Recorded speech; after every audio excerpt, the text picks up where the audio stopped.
আমার এই ছোট্ট আনন্দটুক দেওয়ার জন্য লামিয়ার বাবা মাকে অনেক ধন্যবাদ জানাচ্ছি। তার ঘরের আনন্দটুকু আজকে আমাদের সাথে শেয়ার করার জন্য, আমার একটু আনন্দ বাড়িয়ে দেওয়ার জন্য তার ঘরের আনন্দ আমার ঘরে পাঠিয়ে দিয়েছে।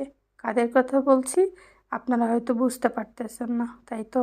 লামিয়া, রবিউল, সোমাইয়া, রাকিব, সাথে আছে আমার খালা, সাথে আছে আমার মাম্মাম ওরফে ইয়ে।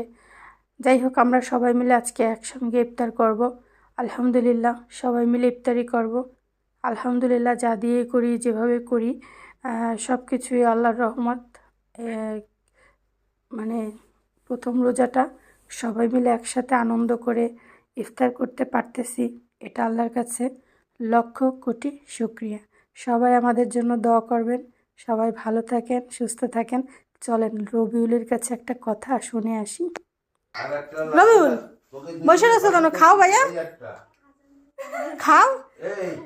সব তো রেডি করে দিছি, খাও। আজান দেয় তো কি হয়েছে?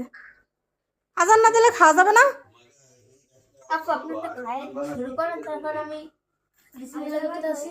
আসলে বিষয়টা এরকম না। বিষয়টা কিরম বলো তো?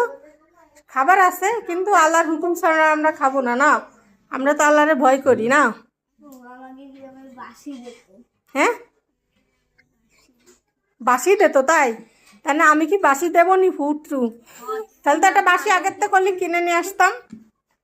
ওইটা নেই। যাক, আলহামদুলিল্লাহ, আমরা গরিবানা মতো যাও খাই নাকি, পরের বছর আরো ভালো খাবো আমরা।